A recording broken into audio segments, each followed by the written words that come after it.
Hello বন্ধুরা, তো তোমরা দেখতেই পাচ্ছ আজকে আমি কাঁচা মিঠে আম নিয়ে চলে এসেছি আম সত্ত্ব বানাবো বলে। এদিকে আমটা ছিলে নিয়েছি, ছিলে নেওয়ার ভিডিও তো করতে মনে নেই, তারপরে কেটে নিয়েছি, কাটা হয়ে গেছে। এইদিকে তো পরিমাণ মতো জল দিয়ে দিয়েছি, পরিমাণ মতো জল দেওয়া হয়ে গেছে। এবার আমি গ্যাসে দিয়ে বসিয়ে দিলাম সেদ্ধ হওয়ার জন্য।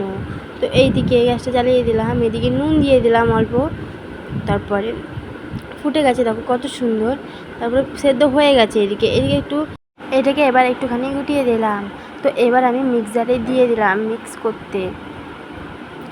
তো মিক্সারে দেওয়া হয়ে গেছে। এইদিকে এবার আমি যাব মিক্সারে যে পেস্টটা করে নেব। তো এইদিকে দেখো হচ্ছে পেস্ট, তো হয়ে গেছে পেস্টটা কত সুন্দর। তো এইদিকে আমি চকলেটটাকে গুঁড়ো করে নেব। এবার আমি লঙ্কাটাকে দিয়ে দিলাম, লঙ্কাটা দেওয়া হয়ে গেছে। এদিকে একটা একটা করে চকলেটগুলো দিয়ে দিলাম। তো চকলেটটাও দেওয়া হয়ে গেছে। তো এবার আমি জলজিরা দিয়ে দিলাম, জলজিরা দেওয়া হয়ে গেছে। এবার আমি একটু মিক্স করে নিলাম, কড়াইটা চাপিয়ে দিয়ে কড়াইটাকে একটু গরম করে নিলাম। গরম করা হয়ে গেছে।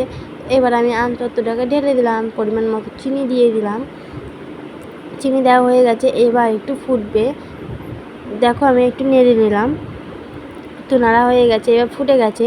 এবার একটু গাঢ় গাঢ় হবে, তারপর নামিয়ে নেবো। এদিকে গাঢ় গাঢ় হয়ে গেছে, আমি এবার নামিয়ে নেব। নামিয়ে নিয়ে চলে এসেছি। এবার আমি থালাতে ঘি দিয়ে মাখিয়ে নেব থালাটাকে। তো মাখানো হয়ে গেছে, এবার আমি তুলে নিলাম, থালাতে দিয়ে দিলাম, থালাতে দেওয়া হয়ে গেছে। তো এবার আমি রোদে দিতে যাব, রোদে দিয়ে দিলাম। তো রোদে দেওয়া হয়ে গেছে। এবার আমি তুলে দেখব। তো তুলে দেখি কত সুন্দর হয়েছে, এত সুন্দর হয়েছে না, দেখবো আমি খেতে, দেখতেই তো খুব সুন্দর লাগছে, খেতে না জানি কত সুন্দর হবে। দেখি এবার আমি খেয়ে, খুব সুন্দর হয়েছে খেতে। টাটা বন্ধুরা।